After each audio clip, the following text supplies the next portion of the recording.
Hola alumnatis, ¿cómo están?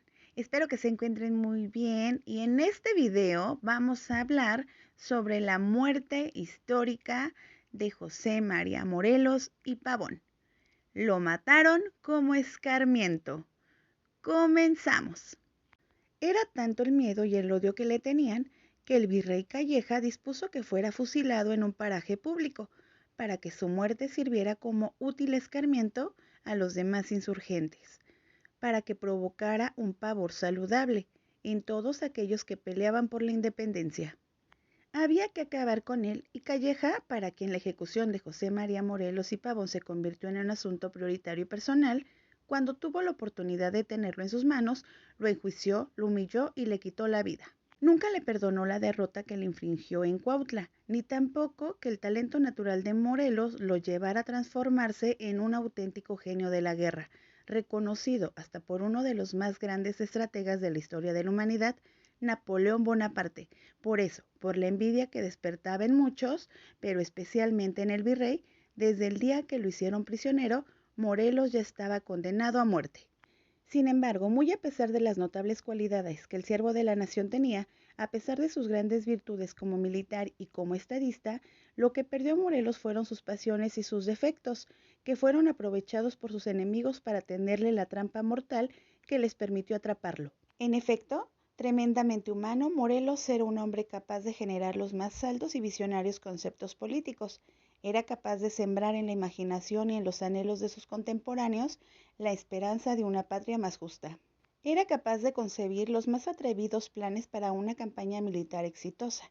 Era capaz de elegir de entre los mejores a sus subordinados, la pleyada de insurgentes que reclutó y que lo ayudaron a combatir con éxito a los realistas. Era capaz también de subordinar sus pocas ambiciones y su orgullo de caudillo a los mandatos del Congreso que él mismo había creado y a quien juró obediencia. De todo esto era capaz José María Morelos y Pavón, pero al mismo tiempo era capaz de perderlo todo cuando se estaba de por medio una mujer, pues en ese momento abandonaba su carácter de generalísimo de la insurgencia, de estadista, de siervo de la nación y hasta de sacerdote, con tal de conseguir los favores y caricias de aquellas con las que se había encaprichado. ¿Cuántas fueron las mujeres de las que Morelos se apasionó? Nadie podría decirlo, pero baste con recordar a 4 de ellas. A Brígida Almonte, con quien tuvo 2 hijos antes de que se lanzara la Guerra de Independencia, a Manuela de Aponte, a Juana Rodríguez y a otra más, Francisca Ortiz, llamada la Orquídea del Sur, quien en Oaxaca le dio un hijo cuando ya Morelos era generalísimo. Esta mujer fue la causa de su desgracia. Morelos se había enamorado perdidamente de ella, la miraba, la chuleaba, le hacía piropos e insinuaciones, pero ella se resistía y no menguaba ante las pretensiones del caudillo de la insurgencia. Las negativas encendían más los ardientes deseos de Morelos, quien, acicateado por los desaires, perseveraba cada vez con mayor terquedad. Sin embargo, ella resistía los embates con dignidad y la discreción que la caracterizaba, respetuosa de su marido y de la honra conyugal.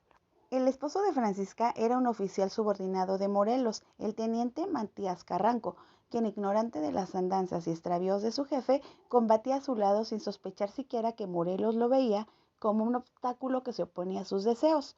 Recordó entonces el cura la bíblica historia del rey David, cuando en una circunstancia similar, prendado de Betsabé, la bella mujer de uno de sus generales, y ante el rechazo de ella por fidelidad a su marido, David resolvió enviar a un rudo combate a Urías para que muriera, lo cual sucedió y pudo así de esta manera ruin gozar de la mujer que le había quitado el sueño y la decencia.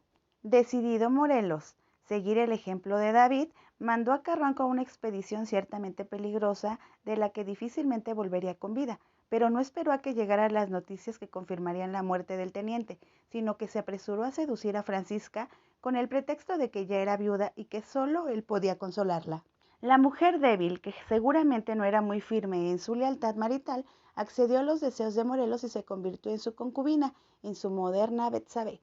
Pasaron bastantes meses. Francisca había dado a luz un hijo de Morelos, cuando sorpresivamente regresó Matías Carranco, que había logrado sobrevivir y aún escapar de los realistas.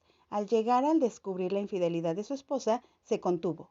Enterado de lo acontecido, Prefirió perdonar a la mujer a la que amaba tan entrañablemente y retirarse a la insurgencia, llevándosela consigo a ella y al niño que casi un año tenía. Ella, arrepentida, le pidió perdón y Carranco, que la quería por sobre todas las cosas, no solo disculpó a su traición, sino que reconoció como suyo al hijo que era de Morelos y hasta le dio su nombre y apellido. A quien Carranco no perdonó fue a Morelos. Ofendido en su honor por el generalísimo de la insurgencia, Carranco ofreció sus servicios a los realistas, a sus antiguos enemigos, quienes lo recibieron con el mismo grado que ostentaba. Además, aprovecharon sus servicios debido a que Carranco, al escapar del campamento insurgente, llevaba en su poder información privilegiada, la ruta que seguiría Morelos a escoltar al Congreso de Anáhuac. Incorporado a las tropas al mando del coronel Manuel de la Concha, que perseguían a Morelos, Carranco fue destinado a la vanguardia, que conducía el capitán Manuel Gómez Pedraza, con órdenes específicas de sorprender a las tropas insurgentes y trabar combate con ellas hasta capturar a Morelos, para lo cual Carranco las conduciría hasta el lugar exacto por donde pasaría el siervo de la nación. Así sucedió. Morelos y sus hombres fueron sorprendidos por la emboscada realista. Su espíritu de sacrificio y su convicción de que el Congreso era verdaderamente representante de la nación lo hicieron sacrificar su vida para protegerlo. Ordenó a su segundo al mando, el general Nicolás Bravo, que salvara a los diputados y los sacara de allí, mientras él intentaría resistir a los realistas para cubrirle a Bravo la retirada.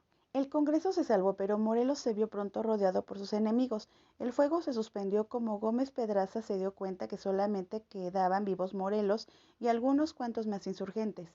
De inmediato envió a reconocer al caudillo a Matías Carranco, quien se acercó a él. Morelos lo reconoció. Parece que nos conocemos, señor Carranco, le dijo. Sin decir una palabra, Carranco lo ató de las manos y lo llevó junto a Gómez Pedraza ante el coronel de la Concha. Nuevamente la similitud con la Sagrada Escritura hizo que la imaginación de los historiadores oficiales vieran en la conducta de Carranco a un nuevo Judas, que traicionando al Señor lo entregaba a sus enemigos. La ceremonia de la traición era representada esta vez en un poblado llamado Temalaca, hoy Temalac en el estado de Guerrero, el 5 de noviembre de 1815. Sin embargo, a diferencia de Judas, que entregó a Cristo por 30 monedas, Carranco lo hizo para vengar su honor de esposo agraviado.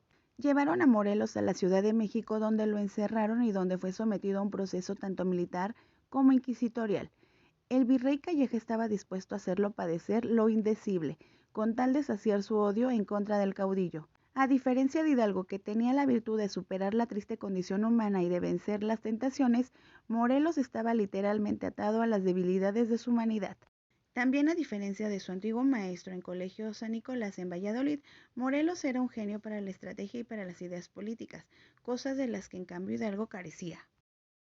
Los jueces se percataron de la fragilidad anímica de Morelos y decidieron explotarla a su favor. Lo atormentaron psicológicamente con el temor a la condenación eterna, haciéndolo padecer por mantener sus ideales y principios hasta que finalmente lo doblegaron. Por ejemplo, en el plano estrictamente personal de su conducta privada lo hicieron confesar la existencia de sus hijos y tuvo que reconocer que había faltado a su calidad de sacerdote al haberlos tenido. Pero donde más se cebaron los juzgadores fue en la participación de Morelos en la Guerra de Independencia. No solo lo obligaron a pedir perdón por las muertes causadas en batalla, sino por los muchos asesinatos que cometió, pues al igual que Hidalgo ordenó la muerte de centenares de realistas. Los realistas, al ver las flaquezas de Morelos, amenazándolo con el infierno para toda la eternidad, lo obligaron a aceptar que se había lanzado a la guerra solo por querer, que si Hidalgo la había proclamado era porque seguramente sería lícita, abdicando que toda idea propia, de todo criterio personal, de todos sus pensamientos, de toda posibilidad de mostrar su talento y quedando solo como un hombre de mente corta, de nulo raciocinio, impedido de pensar por sí mismo. La tortura psicológica surtió efecto y Morelos estaba ya postrado pidiendo clemencia y que le perdonaran la vida. Pidió que lo enviaran a presidio en África, temeroso de morir, y sus jueces, entonces, para rematarlo, le exigieron una muestra de arrepentimiento. Y Morelos se las dio indicándole los lugares donde los insurgentes guardaban sus armas y sus pertrechos y delatando a sus compañeros. Les dijo el nombre de cada uno de ellos, les dijo cuántos soldados contaban y por dónde andaban, describiendo además con lujo de detalle la condición de cada uno de sus subordinados. Para terminar su delación, el abatido Morelos le propuso a Calleja un plan para terminar con la insurgencia, el cual más adelante seguiría el virrey, acabando de hecho con la guerra. A pesar de todas las humillaciones y de que lo habían despedazado moralmente, los jueces lo condenaron a muerte y Calleja, que tenía la facultad de concederle el indulto y conmutarle la pena por la prisión perpetua, se negó a ello. Era lógico. Para Calleja, Morelos tenía que morir para vengar primero la ofensa del sitio de Cuautla y luego para satisfacer sus celos varoniles, porque su esposa, la virreina, que la había visitado a Morelos en prisión, le manifestó al virrey su admiración por el prisionero y le pidió clemencia. De nuevo la historia sagrada y como Poncio Pilatos cuando su esposa abogó por Cristo, Calleja prefirió lavarse las manos y dejar que se ejecutara la sentencia sin intervenir. La mañana del 22 de diciembre de 1815, el coronel de la Concha extrajo a Morelos del edificio de la Ciudadela en un coche escoltado fuertemente por tropas de caballería. Partieron con rumbo al norte, enfilando por las calles y calzadas que conducían a la villa de Guadalupe. En el coche Morelos adivinó su destino cuando Concha le preguntó si sabía hacia dónde iban. Morelos le respondió: me lo imagino, a morir. Concha sintió en silencio y dejó que los pensamientos de Morelos se concentraran en la inminencia de la muerte. Cuando llegaron a la capilla del Pocito, Morelos quiso detenerse, pidió permiso y se lo concedieron. Bajó del coche y se arrodilló a pesar de los grilletes que llevaba en los pies. Allí seguramente recordó en sus oraciones todos los singulares, especiales e innumerables favores que debemos a María Santísima, en su milagrosa imagen de Guadalupe, patrona, defensora y distinguida, emperatriz de este reino, como él mismo había dicho tiempo atrás. Luego continuaron el viaje hasta llegar al poblado de San Cristóbal de Catepec. Llegaron cerca de la 1 de la tarde. Como tenía hambre, le sirvieron de comer un caldo con garbanzos, en tanto afuera se preparaban los soldados que habrían de fusilarlo, y mientras en el panteón vecino se abría la sepultura que habría de contener sus restos mortales. El coronel de la Concha afablemente hizo plática con él para distraerlo. Morelos atendió a la charla mientras fumaba, como era su gusto después de comer un puro de hoja. Morelos comentó que la tierra de ese lugar era demasiado árida y que en cambio el lugar donde él había nacido, la ciudad de Valladolid de Michoacán, era el jardín de la Nueva España. De pronto se escucharon dos redobles de los tambores y Concha se puso lívido. Morelos sacó su reloj y vio que eran las 3 de la tarde de ese viernes, el mismo día y la misma hora de la muerte de Jesucristo. Entendió que había llegado el momento supremo y él mismo se adelantó a ponerse de pie diciéndole al coronel realista: no nos mortifiquemos más, vamos, señor Concha, venga, un abrazo. Salieron y Morelos, ajustando su traje talar, dijo que su sotana sería su mortaja, pues no había otra cosa con que envolver su cuerpo. Un sacerdote se le acercó y Morelos le pidió un crucifijo para tenerlo en sus manos a la hora de recibir la descarga mortal. Cuando se lo dieron, exclamó: Señor, si he obrado bien, tú lo sabes, y si mal, me acojo a tu infinita misericordia. Se negó a que le vendaran los ojos y luego lo pusieron de rodillas. Le preguntó al sacerdote si había de recibir la muerte hincado y éste, sin quererlo, le respondió en términos que recordaban otra vez los textos evangélicos. Sí, señor, haga usted de cuenta que aquí una sola descarga bastó para matarlo. Su cuerpo fue sepultado de inmediato sin decapitarlo como una última gracia concebida por Calleja, quien como el único acto de respeto a su rival vencido no quiso exponer su cabeza a la expectación pública. Decenas de años después, cuando fueron a buscar sus restos, no lo encontraron, y no es que Morelos haya resucitado, como pudiera pensarse siguiendo la historia de la Pasión del Salvador, sino que se habían perdido como hasta ahora se viene creyendo.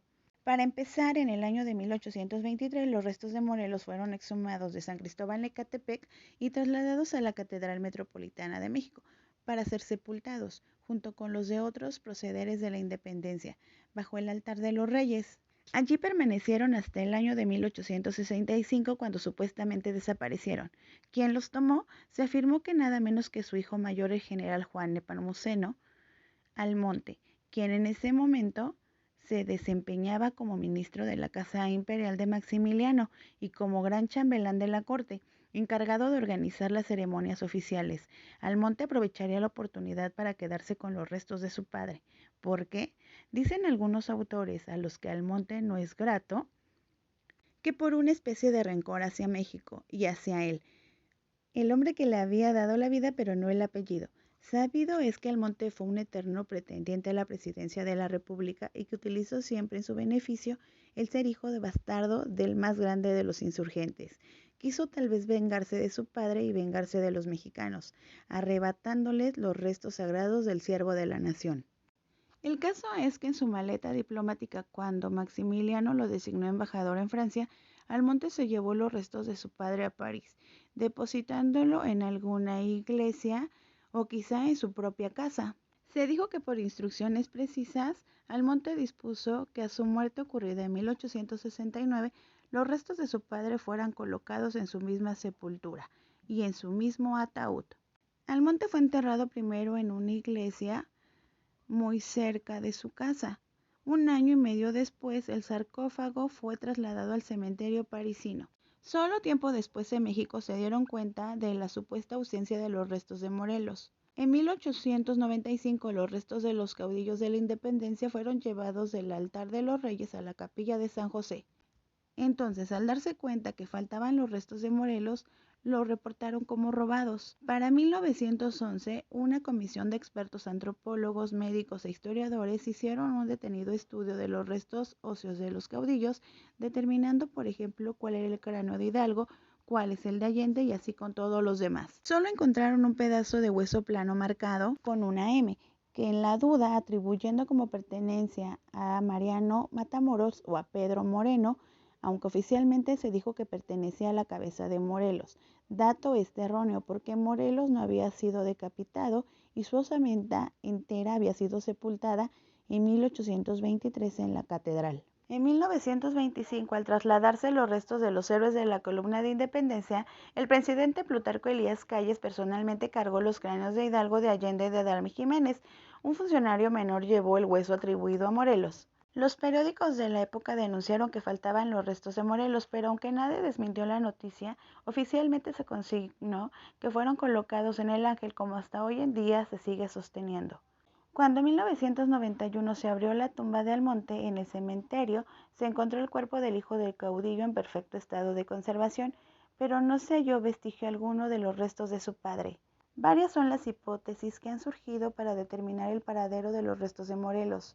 Pudo ser primero, como algún historiador ha dicho, que Almonte los arrojara al mar en su rencor por la paternidad no asumida por Morelos. También cabe la posibilidad de que los hubiese depositado en alguna iglesia cercana a su domicilio en París, donde el mismo Almonte había sido sepultado inicialmente. Resulta probable que los restos de Morelos se hubiesen quedado allí sin ser depositados en el ataúd de su hijo, debido a que se probó que la caja donde éste fue enterrado estaba vacío, razón por la cual el cuerpo pudo conservarse enteramente. Es probable que la familia de Almonte se viera impedida a cumplir su última voluntad debido a esta circunstancia. Si los restos de Morelos permanecieron en Saint-Philippe, ya se perdieron para siempre, debido a que el cementerio anexo a esta iglesia fue destruido durante la Segunda Guerra Mundial. También se ha aventurado la hipótesis de que Almonte, al extraer clandestinamente los restos de Morelos, haya sepultado junto con los de su madre, Brígida Almonte, para reunir en la misma tumba a sus progenitores, en Carácuaro, en Michoacán. Pues el caso es lo mismo debido a que los cementerios antiguos de esos dos poblados han desaparecido. Quizá por último Almonte los puso en cualquier otra parte de la que solo él sabría el lugar exacto. Lo único cierto hasta el momento es que los restos de Morelos no están donde deberían estar y que de él solo nos quedan sus ideas, magníficas por cierto, que aún todavía no podemos llevar a la práctica, que como la buena ley es superior a todo hombre, las que dicte nuestro Congreso deben ser tales que obliguen a constancia y patriotismo, moderen la opulencia y la indigencia, y de tal suerte se aumente el jornal del pobre, que mejore sus costumbres, aleje la ignorancia, la rapiña y el hurto. Pues bueno, alumnatis, esto sería todo por hoy. Nos vemos en el próximo video. Cambio y fuera.